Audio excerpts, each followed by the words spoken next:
Hello, mentors. Welcome to our podcast series, Mentorships in Education, brought to you by Just Education at justeducationfirst.com. I am your host, Judith Epstein. I am very excited about the wide range of experts who have volunteered to give up their time and expertise. They will share their innovative ideas, their exciting perspectives, their rich resources, and their research with us. Please continue to delve into these topics on their websites and with your legal counsel, healthcare provider, and education professional. Our guests will have information that will be relevant to mentors supporting struggling students, parents, teachers, administrators, legal support, and health professionals. We will address all levels of education with issues that affect academic performance. Our goal is to open discussions and introduce a variety of approaches to those searching for information in a free venue. So mentors, let me introduce our guest for today. Welcome, mentors. This is Judi Epstein, your host. I want to continue our mini-series on alternative approaches to working with kids who are struggling in both behavior and academic areas. We've talked a little bit about studies in nutrition. We've talked about some supplements for kids who have deficiencies in different areas with our previous guest, Kira Henberry. And I now have a very special guest because she's not only a friend of mine, but she is my previous guest's mother.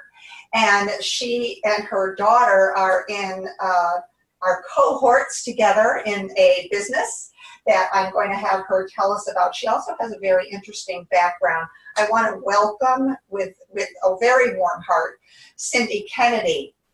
Thank you. Hello. Isn't this fun? I love being on the flip side. I know you do. I know you're a podcaster, and we're going to talk about that. Before we get into what we're going to be talking about today, though, I would like to give our mentors a little bit of a background on you and your very impressive experiences that you've had. You're a board-certified family nurse practitioner. You have a Master of Science degree. You have practiced as an RN for many years, and to diversify your experience, you've trained in the Institute of Functional Medicine, which I looked up, and I believe that's in Cleveland, Ohio. You have done bedside care at Beth Israel Hospital and Brigham and Women's Hospital, and I would assume that's because you wanted to find out more about healthcare from the patient's perspective rather than just from a service provider's perspective. You did labor and delivery at Bay State, and you were with an OBGYN office here in Springfield for many years. And now you are devoting yourself to two businesses, which one you're doing on your own, one you're doing with your daughter. And I'm going to start with the one you're doing on your own, because I'd like you to tell us a little bit about your podcast that's entitled Living With Lyme and how you came to start this. It is a crazy journey. You know, a lot of people get into their business or their passion simply because they've experienced it on the other side. And I was very, very sick for many years, have, sought out a variety of different practitioners and did not get an answer to why I felt so ill.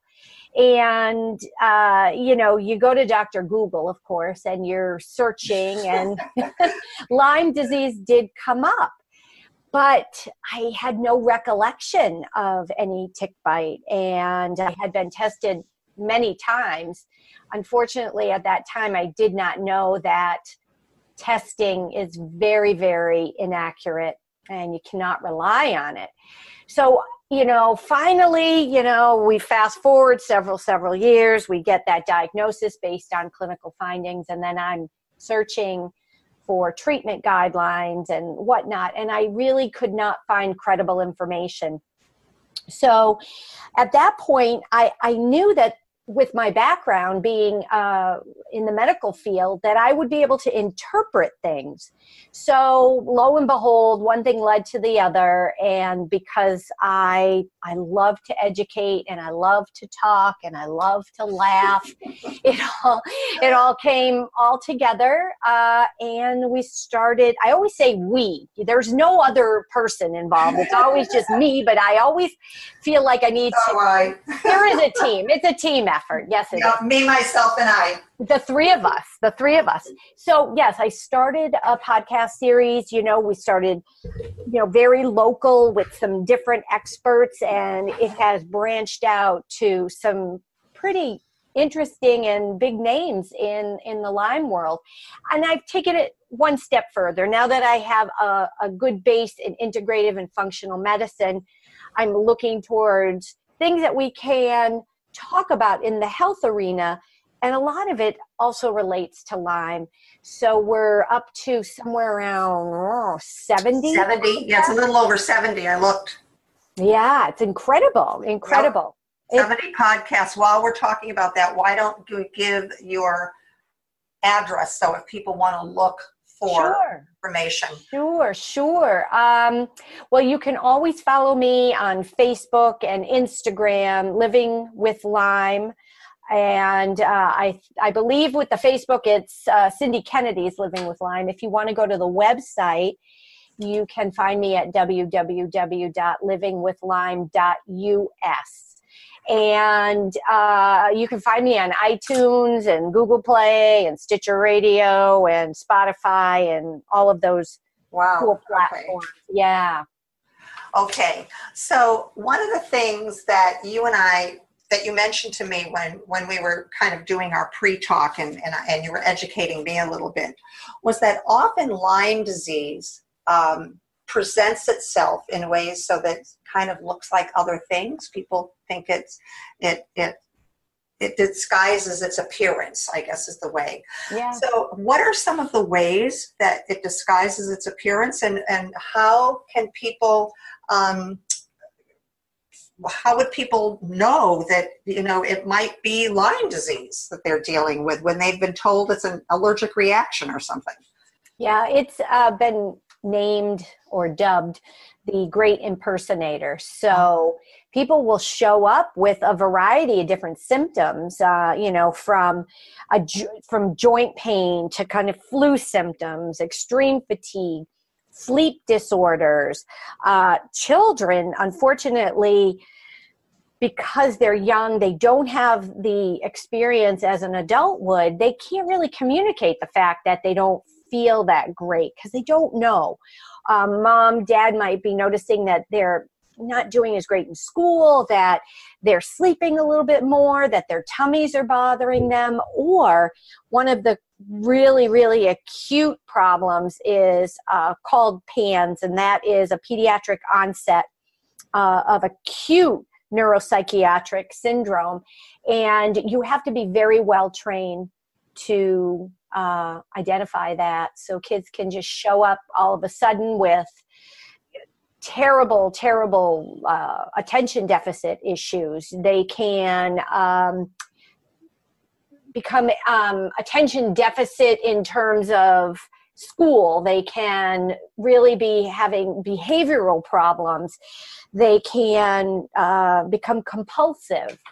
So, is it related to Lyme too? Okay. Yeah, and it can be related to a strep infection as well. In fact, if you look it up, it can be strep, it can be Lyme, it can be mold, it can be viruses. Flus can bring this on. And you really have to know a professional in order to get the help that they need. And there are people in the psychiatric world, whether they're psychologists or psychiatric practitioners, et cetera, that really can identify with this. And I have to say that a lot of times mainstream medicine just feels like it's kind of an inbred disability, disorder, the child's acting out, whatever, and they don't see the relationship with a prior or a current infection. So if these conditions that you just mentioned can present themselves with behavior issues and academic issues that you've mentioned. And doctors are looking in different areas, and they end up medicating you. We all know that some of these medications can have an effect on your behavior as well and your ability to function day to day. So I would assume, and I know, I think I know what your answer is going to be, but I would assume that there are other things besides medication that might affect the recovery from these diagnoses that have to do with your overall health. Well, you can go down a rabbit hole with that one. Okay. You really can, because it depends on how long it takes to identify the true cause. And again, with mainstream medicine, they're bombarded with kids with a variety of disorders, chronic sinusitis. Say somebody's got chronic sinusitis. This is a recent finding for me, understanding this, because one of my daughters was in an older school, and come to find out, there was a lot of water damage. Well, okay, water damage, big deal, whatever. Well, she was repetitive in terms of this sinusitis. Lo and behold, now what I understand by all my education is this water damage presented itself and has, if you go past the water, you are going to identify mold toxicity. If you've got you're breathing in chronic mold into your sinuses, you have now mold sinusitis. And that kind of a problem triggers an immune response. And any of these cases, whether it be mold or virus or strep or Lyme, it just triggers this huge inflammatory response that now inflames not only your body, but your brain. And because your brain is inflamed, you're not acting right. You're not thinking right. Kids who have chronic tummy aches, you're wondering, are they just making it up or not? But you really should believe your kid for the most part. You really should try to get to the bottom of something. And sometimes really leaving mainstream medicine and finding someone who deals in functional or integrative health is truly needed. I have had, a few of my guests on the podcast have talked about children. I have some really very interesting ones coming up. I'm not going to let the cat out of the bag. You'll have to keep listening. But we have a practitioner that is going to talk a lot about neurofeedback.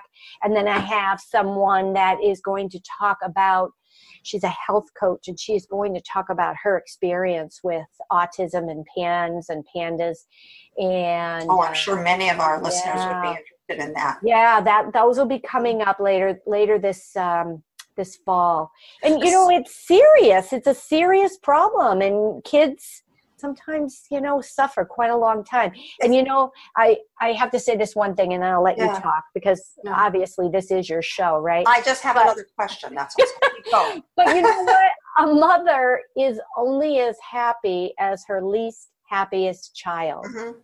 Okay, your turn. Go ahead. No, I just wanted to kind of comment on, this is almost like the domino effect, where one issue leads to another. It presents itself as another issue that creates another issue, and it just keeps building and building. And I know one of the things that you are very involved in, that you feel will have positive, if there are medicines that have positive effects, they also have negative effects. And if food has positive effects, then it can also have a negative effect. And I get the feeling that you feel that there are some of these issues that we all have, not just kids, but that we all have, it stems from food issues. That we think that we're eating healthy when we really aren't for our personal body chemistry. Am I saying that right? Well, you're absolutely right. Anything that has a serious side effect for the person, that can be a true allergy. Obviously, if somebody eats shellfish and their face just becomes super, super swollen, or they have trouble breathing, we know that that's an allergy, and that is in and of itself a whole nother problem. But there are foods that cause underlying inflammation in certain people's bodies, and not everyone is the same. Between our genetics and our gut health, we all have our own thumbprint, and sometimes we really have to find where the root cause is. And this is a problem, because we don't want to put, at least at this point, I know now that I don't want to put a Band-Aid on something. I want to find out what is causing that. And between myself and Kara, we are utilizing a lot of good nutritional information and just great education that, a long time ago, food was much more nutritious. It is not the same these days. And, we have to worry about our environment, the toxicity, where things are grown. And, when there are chronic issues, you really need to look towards the people who really think outside the box.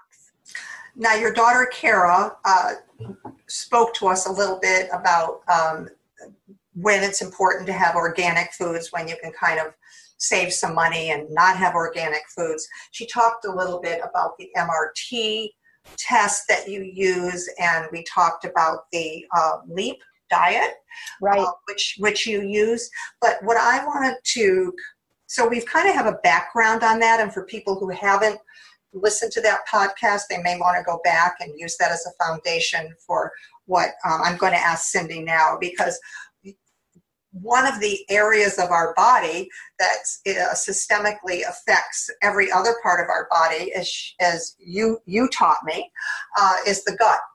And you said that was probably almost the center of our health, as well as some of our problems that we have. So that's where I really want to spend some time, and I'd like you to kind of explain what we mean by gut health and how we define good health and our immune system. And I'm just going to let you talk for a while. Wow, this is great. I got it now. All right. Okay.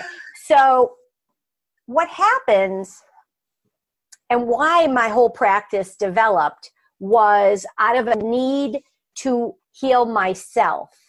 And as I progressed in my Lyme journey and then started the podcast, I started learning. My experts really taught me. And then in terms of branching out to support groups and whatnot, it just became an unbelievable learning experience. So at the point where I was stable with the podcast, I was very happy there, I knew I needed to make a change. So I went from my women's health practice and became very much absorbed by this whole idea that there's a whole nother way and a whole nother focus to get yourself healthy. When it comes down to it, the combination of myself as a nurse practitioner and Kara as the registered dietitian, our practice is called Pursue Wellness. I was just going to say that. Yes, Pursue Wellness. PursueWellness.us. Yeah, another us. Yeah, okay. Another us.us. We learned early on that the gut is called the second brain. And there is a lot of communication via what's called the vagus nerve. It's a main nerve that branches right from your brain all the way down to your belly. And about 80% of your immune status is formed within the gut. And that's a lot. So you think about things that are off. Say you've had a gastroenteritis, you've been vomiting diarrhea, you've gotten food poisoning, tons of diarrhea. You have had Lyme disease and you were treated at any length of time with antibiotics. You have kind of wiped out the good bacteria, and now you have to rebuild that. And if you're in a constant state of not being able to heal that, well, then that branches out to what are you able to absorb? What are you low on now because you are not getting the nutrition you need because you're only able to eat, mashed potatoes and chicken. So it all starts there. And so identifying and explaining, you have to explain. That's one of the best things about dealing with either, a person that's really, they're accepting of this information, as well as parents. Parents want to do the best for their kids. And when you explain this in as simple terms as you can, they do understand. And with specialized testing, we do organic acids testing, and that is basically metabolites or byproducts of vitamins, nutrition, certain types of fungus and bacteria and whatnot that are spilling out in your urine. That's a test that we do often. I'm going to interrupt you 1 minute because I just want to mention to you that I have 2 sons who are involved in the medical field, traditional medical. And I mentioned these 2 areas to them, the MRT test and the LEAP diet. And both of them were familiar with it, which I think adds credibility to the fact that you're focusing on this, but the traditional medicine also is aware of these. Yeah, and that's kind of unique. Yes, it is. And that's because they're open, because they don't teach a lot of this root cause kind of detective work in medical school. And so with it branching out, you can really help more people. I think the biggest problem is that we have so much chronic illness across the population, and the primary care practitioners are inundated, and it's very difficult. This takes a lot of time. When you're sending people out for specialized testing, whether it be the MRT or the OAT testing, or we do gut health testing with stool, and then nutritional evaluation, these reports, they take time to go over, and it's very difficult because of, the time that's allowed for care, for visits, as well as insurance reimbursements, etc. So by adding these things on, I really feel like we're kind of bridging a gap. This is a nice gap where, now, does everybody need this? No. People who read and learn and can be their own advocates probably do pretty well. But those people who have been, very busy and they didn't learn any of this, or, they weren't brought up this way, then sometimes it's hard. They go through all of this primary care and, whatnot, and they don't know where to turn. What are some of the issues I may have that I might say, gee, maybe I should look more into this gut health, because I haven't been able to, I'm taking pills and it's not cutting it. Exactly. So some of the main things, kids can have it and adults seem to have it even more, is reflux, GI reflux. And once you start putting people on medication for it, you're diminishing the acid. Now, when people are really inflamed, yes, that's exactly probably what they need. But then they have to learn or what's the cause of that. And sometimes it actually is hypochloridria. I hope I said that right. But that happens to be low hydrochloric acid. And that's why some people have learned that if they take a little bit of apple cider vinegar, it actually helps with their reflux. Oh, that's interesting. Yeah, it is, because you're adding some more acid, and you go through that. We learn too that people may not produce enough pancreatic enzymes or bile, all these things that really are needed to break down your food. So the other things that can go on is chronic constipation. That in and of itself is not just your bowels are slow. There are issues that are causing that. And that in and of itself is a real problem, because you're holding toxins in your body. Other people have chronic loose bowel movements, and or things the transit time is too quick, and people there's a whole lot of host of issues that can go on with that. We can talk about like things like would sleep be affected by poor gut health, for example? Would mood be affected? Would our kids maybe be moody or not be able to sleep or be tired, just reverse, be tired all the time? All of that, because if you're not absorbing your nutrition, B vitamins are critical to be able to absorb, because they are necessary in every single cell of the body to help with a whole process of methylation, detoxification, as well as providing nutrition so that these cells can stay healthy. You need to oxygenate these cells. You need to have it help produce the help with the mitochondria that has to do with your ability to have energy in the cells. All right, why don't you tell our listeners what that is? Because I know. So we have trillions of cells, and every cell has a boundary, which is the membrane, and then inside there are a little structure that's called the mitochondria, and that's the powerhouse of every cell. That needs, there's a whole cycle called the ATP cycle, and that's well beyond even my capability of explaining.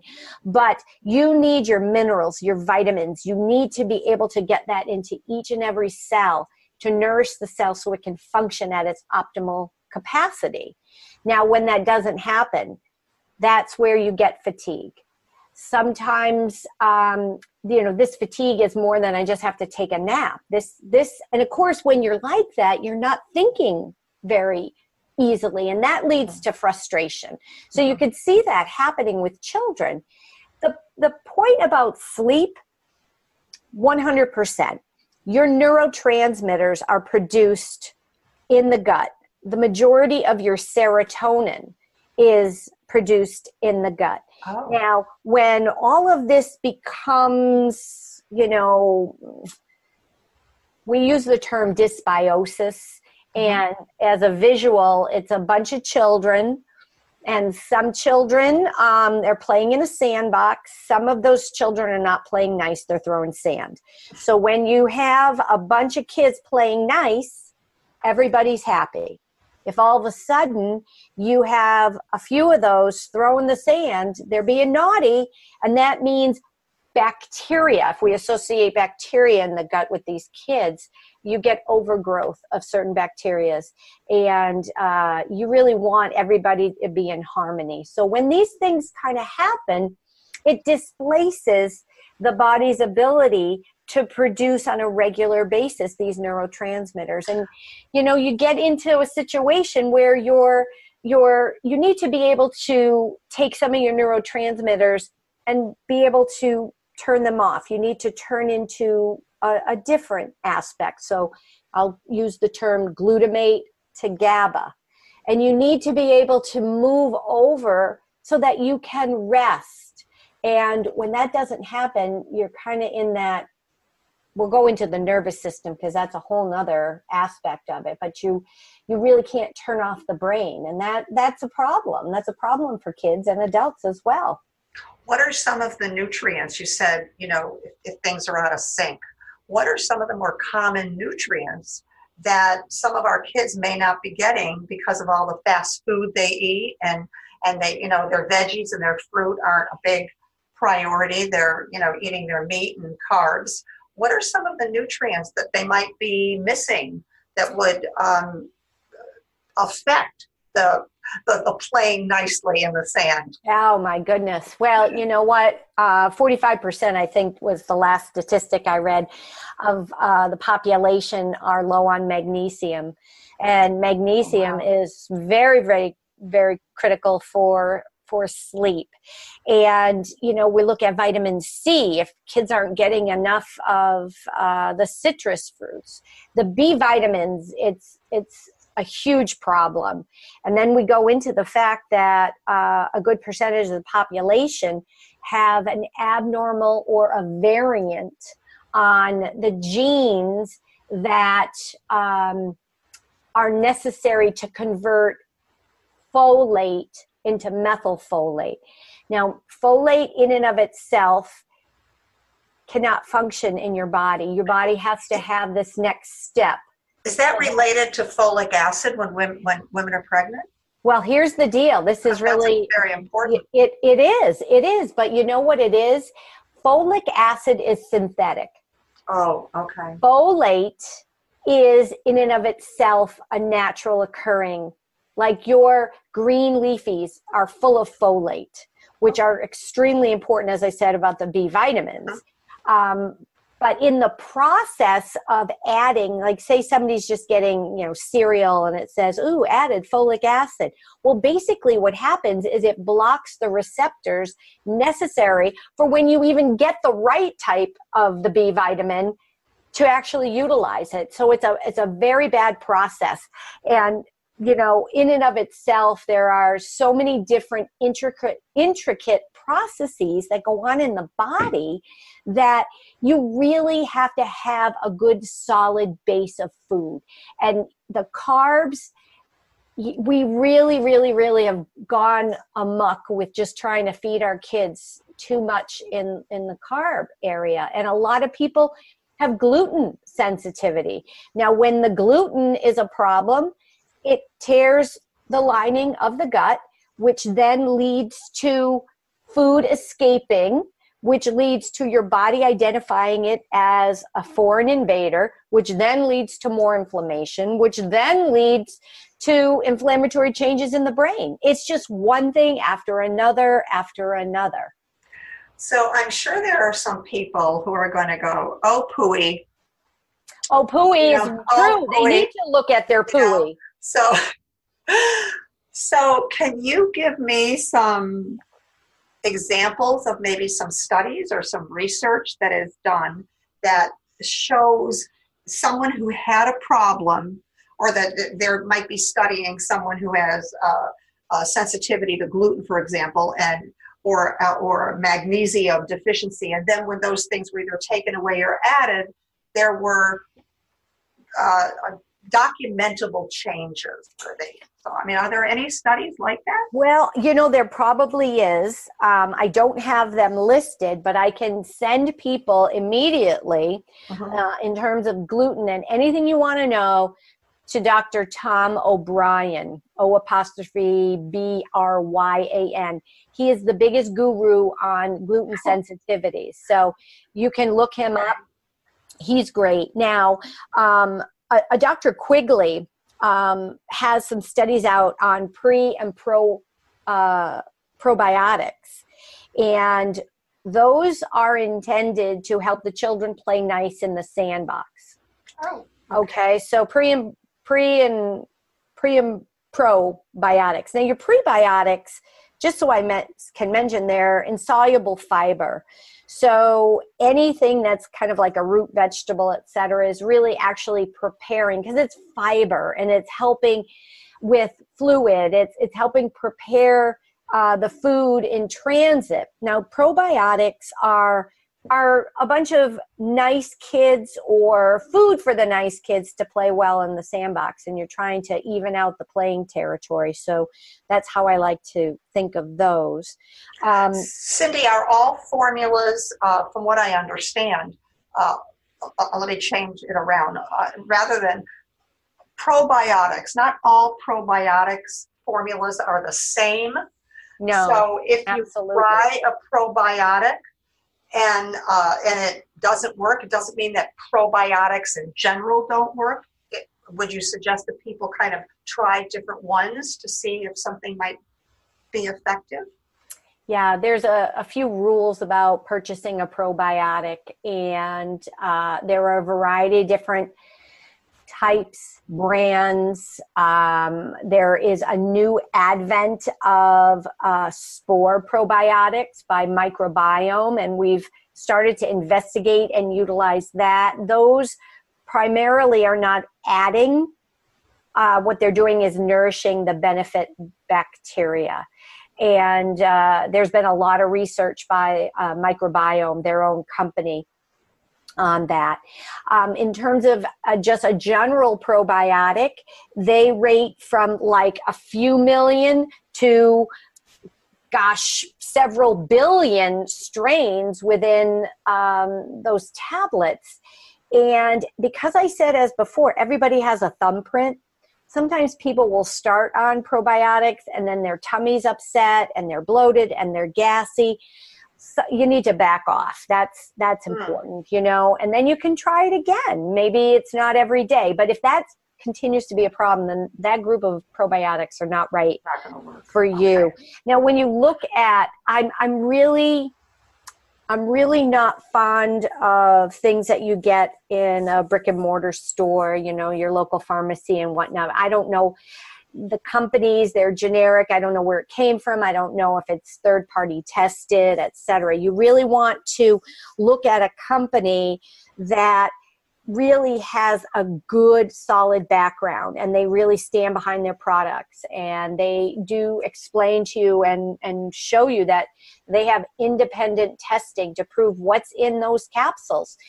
The other thing is, people don't realize that you take something, it goes into your tummy, and it's very acidic. So is it really even making it to the small intestine and the large intestine? So, you know, you got to know if their research is there. Carol mentioned the name of a series of supplements, and it began with an N, like Nordic or. Well, Nordic Naturals is, those I recall for a lot of fish oil. Is that what it is? Okay. Yeah, it might. They may have some probiotics as well. I typically like Master supplements. Master. Okay. Master supplements, and you can order right from them, from their website. They have a variety, and depending on your need, and they'll help you too. So it's not like you're going to have to go figure it out by eeny, meeny, miny, mo. They will help you, determine what's best for you. Another thing that's very interesting, Dr. Dabrowska is working on host genetics and the microbiome. So what we're talking about, the gut and the bacteria and the kids in the sandbox and a whole kind of thing going on there, that is called the microbiome. We have a microbiome inside us, in our gut, and we have a microbiome all over our outside of our body. You know, what's on our skin. What does microbiome mean? It is the culmination, the accumulation of good and bad bacteria, yeast, etc., that form within our intestines. Oh. And we also have another one that's right on the outside of our skin. Recently, I learned that people who use coconut oil constantly on their skin are actually doing a disservice to their normal bacteria and yeast, etc., on their body. But that's not of this talk, but I just thought Right. Throw it in there. Throw it in there, whatever. Now, interesting enough, you can actually do genetic testing. I actually do methyl genetic testing with a company, and I can then identify if people have variants. Now, everybody has variants. You get a gene from mom and a gene from dad. Sometimes they're perfect. Sometimes one is off. Sometimes both are off. Now, when that happens, that certain pathway where that gene needs to function may have a little problem. Now, if everything that supports that around that is doing okay, well, then we're fine. If we have a little bit of areas where, you know, they're not synchronized, well, we might end up with a problem. So looking at certain genes, we can tell what your susceptibility is to really gluten sensitivity. We can tell if you are more apt to have a diagnosis somewhere down the road with Crohn's disease. We look at your ability to utilize your B vitamins, as I talked about early on. And we can actually follow pathways for neurotransmitters to determine, geez, is there a reason why you're really, down in the dumps, or that you're very, very anxious over certain things? And we can fix things or improve things. I should say improve by utilizing certain herbal preparations. You've heard of tryptophan. A lot of people have heard 5-HTP.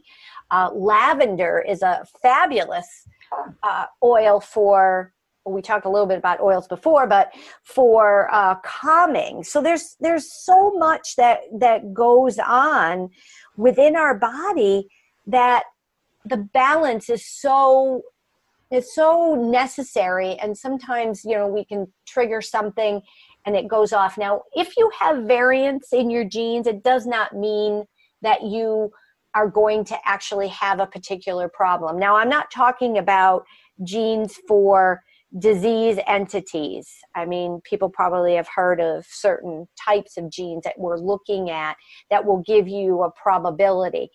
We're talking more or less what we're working on here are these enzyme pathways that are important for nutrition. And okay, let me just back up for 1 minute. We've talked about the MRT test that Carol mentioned. When you talk about evaluating the gut, is that done with the same test or is that a different test? So when we're looking at the gut, we test with the organic acid test, which is a first morning urine that's looking for the metabolites or what's breaking down. And then we can look at stool testing, and we can actually get the composite of that stool, and we can find worms and parasites, and we can find excess bacteria. Sorry. I don't look at it. I just have the patient send it to the lab. I'm not interested in it. Oh my gosh. Okay. But you know what? Here's the deal. When kids are little, they love looking at what they're depositing in the toilet. Mm-hmm. And that's important. We should be looking at it. There are some normalcies of what we're depositing. Right. And some of the things are important. We used to say, oh my God, you smell so bad, you're so healthy. Well, that's really not true. When you're in the bathroom and you're moving your bowels, it should have an odor, but it shouldn't be ghastly. And it should be medium colored brown. It should be formed. It should be easy to pass. You shouldn't have to be, forcing. Mm-hmm. And, going once or twice a day is a really good thing, because you really want to eliminate what's in the stool. That's what you're getting out of your body. You are actually, it's a place to get rid of toxins and bacteria that you shouldn't have. So you used a phrase when we were talking before. You called it the sudden onset of change. And so some of the things that you're talking about now, we'll say, normal sleep patterns, bowel movement patterns. If any of these patterns change, then that's a red flag. You're saying that maybe has something to do with what we should look into, what people are putting into their bodies. It's not necessarily a disease. It could be having to do with food. Right. Sensitivities. It can be food. It can be infection. It can be mold. It can be general viruses. All of those type of things can lead to certain problems. And you really need a differential in terms of how you're thinking this through. And you want to go to, okay, what would be the worst? And then the process of elimination. And, some people can just kind of correct things by making sure that they're getting quality nutrition. And people can feel better with quality nutrition. If you take an athlete and you put an athlete in a situation of eating the standard American diet, they're not going to function very well. Right? If you and most athletes do know a lot about nutrition because they've studied it and they want their bodies to be, as healthy as possible. And then we go back to that cellular level of being able to utilize your vitamins and your minerals and get that into the cell so the cell can function well and you can have enough energy. They need to do all that. So you're not going to see them in a fast food line.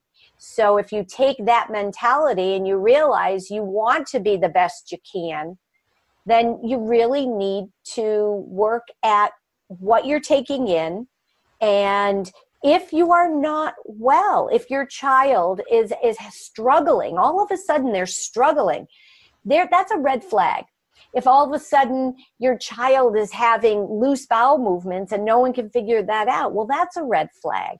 If you've got an 8-year-old who has had chronic constipation, that's not normal. We need to find out why that's happening. And you know what? The family has to be on board. And that's where I struggle sometimes with some of my patients, because one person wants to make change and the rest of the family doesn't. So, you really it takes a lot of education. I saw a documentary about a young girl who was autistic, and she was probably 10ish, and she was brought up with just the standard American diet, and the family buckled down. They got the help they needed. They got her tested. They knew that the first change was nutrition. And so this little girl was very frustrated for several days. And yeah, she was flinging her plate. She wanted her, yeah, she was flinging her plate. She wanted her, potato puffs and those kind of things. And they just kept giving her the good stuff. And finally, after a period of time, she did start eating the good stuff, and they definitely noted a change in her behavior. So let me kind of get the full picture here. We'll say a student at school that's falling asleep, a student at school or at home that's complaining about tummy aches, who's not sleeping well. You would then take them and do maybe the MRT test, some gut testing, some stool samples, whatever the whole menu is there to evaluate them. And then you would recommend some changes. And Kara did talk about the LEAP diet. So I guess I'll ask you a little bit about that. You can certainly mention it, but I would like you to discuss a little bit more about how some of these things might integrate themselves with some of the more traditional approaches that are being taken. How do they work together? And the LEAP diet, when we were talking about it, I'm wondering, do you provide recipes for this? Do you help people? If people who aren't used to this kind of eating maybe don't even know how to create a menu that is healthy. You got it. If you think of the MRT, you have to understand, you have to have somebody who's really searching for answers because they have a lot of inflammation. So they have a lot of, for adults, they have a lot of fibromyalgia. They have a lot of migraines. Now, children with migraines, that is in and of itself a whole field that would probably benefit from this type of testing. Mm-hmm. But let's give the picture of a youngster coming in, all of a sudden has some sort of an acute onset of inability to concentrate or acting out or obsessive compulsive. You got to start, is this an infection?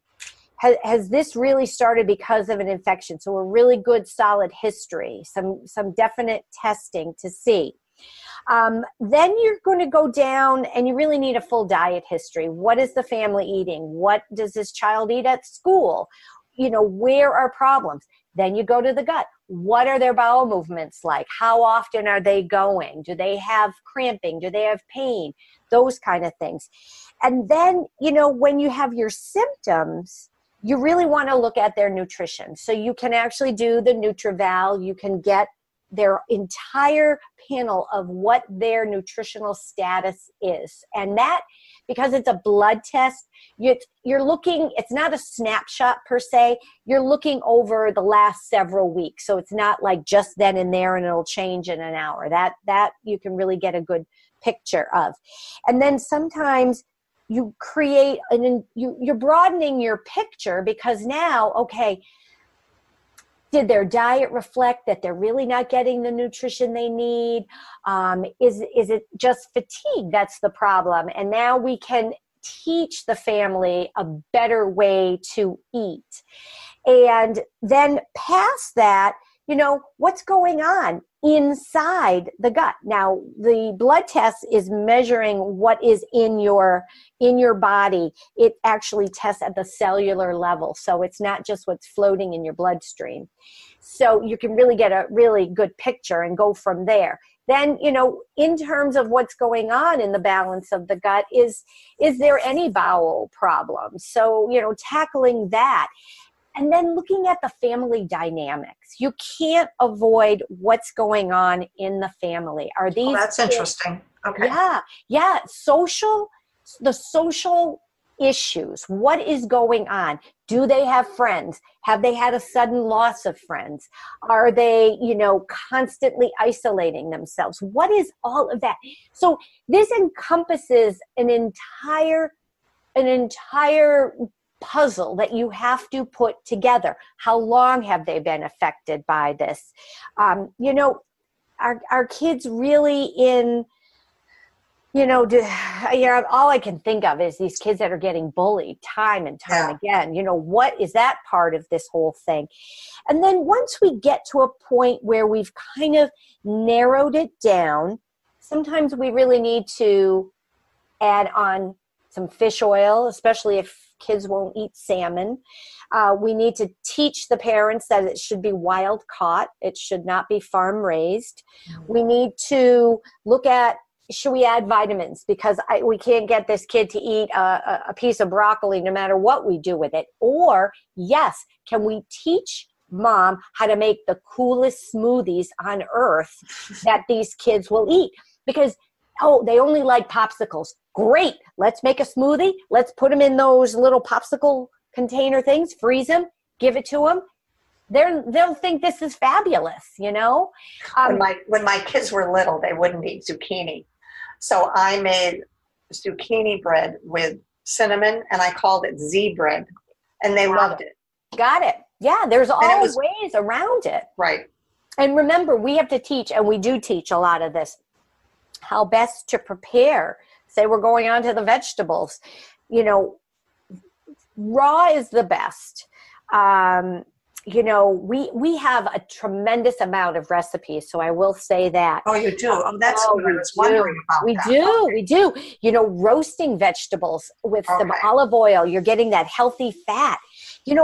And kids love things that are fun. We can make all kinds of things that are fun. We can make different types of roll-ups. We can, there's all kinds of stuff. And nowadays, you don't have to get everything in quote unquote dairy form to have it seem like it's like cream cheese or yogurt. They're a nut-based product. So kids who really have lactose intolerances, we can, work with, almond milk or cashew milk. There's oat milk now. None of this stuff existed before. So, there's a variety of different ways to help with that. So past that, you still have trouble. We've corrected the diet. We've figured out socially Johnny should not sit next to Jimmy because they fight or they interrupt the class. And it's not so much that Johnny's bad, but Johnny and Jimmy like to fool around. So you move those apart. We got everybody pooping now, but still, we're watching the toilet. Everybody's good. The family's on board. We're eating better. Everybody takes part in making the diet, or maybe they're from Kara and I. We do structure. We can do some meal plans. We can teach people what whole foods are, et cetera, et cetera, et cetera. I tell people, eat it the way it came out of nature. That's how you know it's a whole food.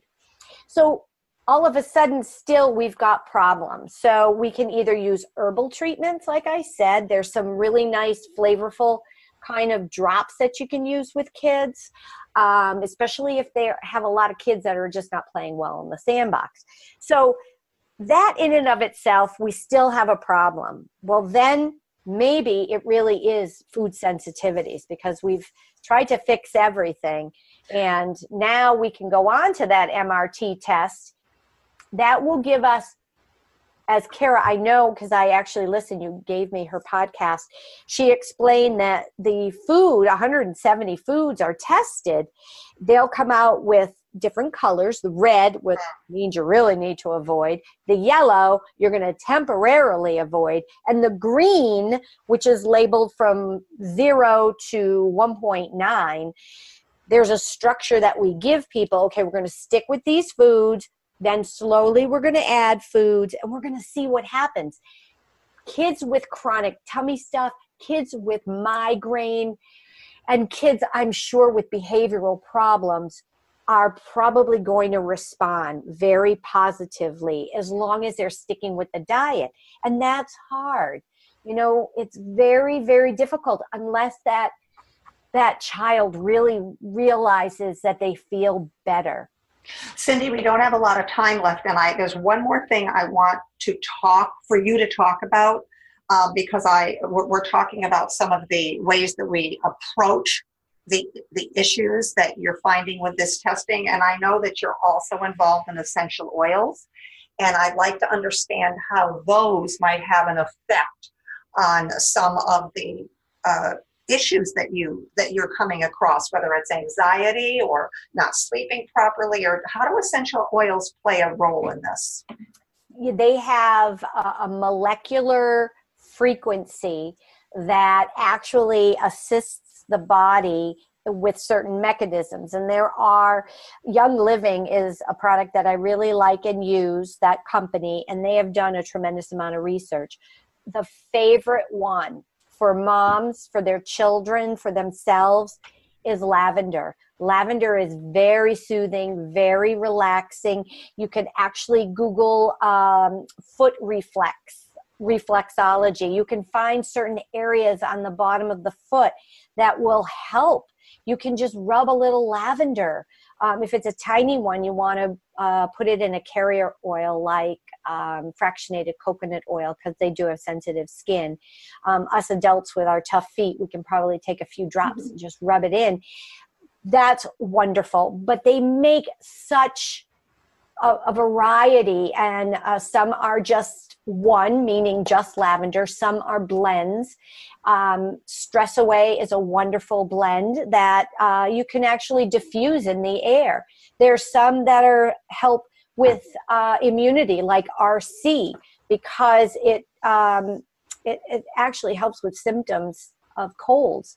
Eucalyptus is another one. Mm-hmm. And then my most important thing to mention is there are a variety that you can blend together in a spray bottle to help repel ticks. And eucalyptus and lemon.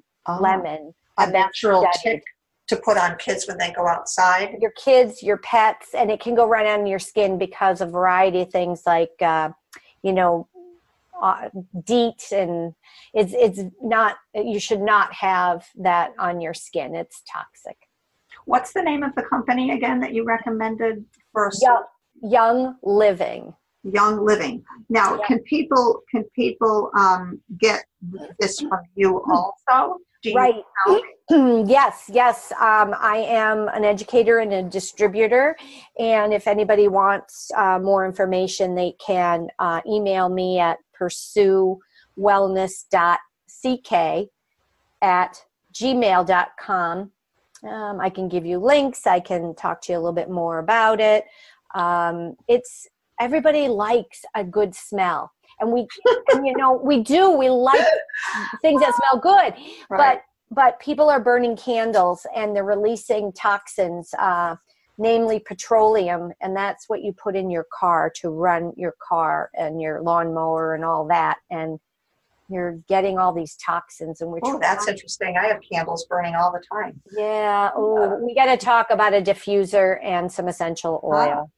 Very interesting. I would like you to again, please give your contact information for Pursue Wellness and Living with Lyme.